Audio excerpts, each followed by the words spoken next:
ভিড়ের কারণ ওই যে ইরান আবার আমেরিকার যুদ্ধ শুরু হয়েছে, এ কারণে হয়তোবা তেলের দাম, তেল পাওয়া সংকট হতে পারে, এজন্য সবাই হয়তো এসে ভিড় করছে আবার।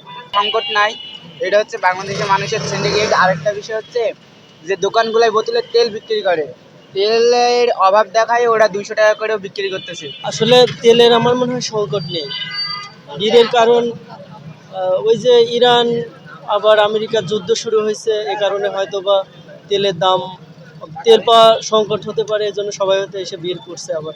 অন্য অন্য পাম্পেও কিছু কিছু জায়গায় তেল নেই, যার কারণে এখানে এসে চাপ পড়ছে। আমার মনে হয় যে মানুষ আতঙ্ক সৃষ্টির কারণে এই মানে সৃষ্টিটা হচ্ছে, ভিড় আছে। মাথা যে তেল অভাব হবে এই কারণে। তাছাড়া তো তেলের কোনো সংকট দেখছি না। পাম্পে দেখলাম ওই পাম্পে তেল নেই। সংকট নাই, এটা হচ্ছে বাংলাদেশের মানুষের সিন্ডিকেট। আরেকটা বিষয় হচ্ছে যে দোকানগুলোয় বোতলের তেল বিক্রি করে, তেলের অভাব দেখায় ওরা 200 টাকা করেও বিক্রি করতেছে, 50 টাকা বাড়ায় দিতেছে পার তেল। যেটা আমরা 40 টাকা 45 টাকায় কিনতেছি, সেটা তারা 200 টাকা 210 টাকা এরকম বিক্রি করতেছে এখন। তো ওই জিনিসগুলো আপনারা দেখেন, এবং তেলের কোনো সংকট নাই। তাছাড়া সবাই অ্যাভেলেবেল তেল পাইতেছে। এটা আমাদের ভুল ধারণা যে আমরা তেল পাবো না, এই জন্য ভিড় করতেছি।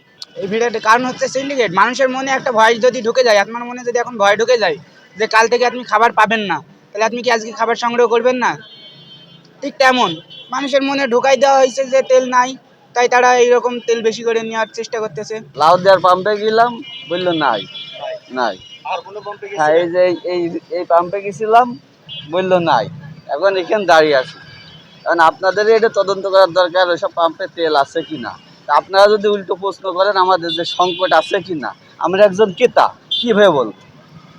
এটাই আপনাদের খুঁজে বের করতে হবে, এই সংকট আছে কি নেই। তেল কি তেল নাই। এখন আবার সকালেও শুনি তেল তেল এলাকা দিচ্ছে না, এই এখন শুনছি তেল দিচ্ছে তাই আইছি। এখন এটা সংকট না কেন দিচ্ছে না, এটা তোর তদন্ত, এটা আর আমরা বলতে পারবো না। আমরা পাচ্ছি না তাই জানি। আর কি সংকট নাকি সেটা তারাই জানে, কারা যারা পাম্প আল্লাহরা তারা জানে।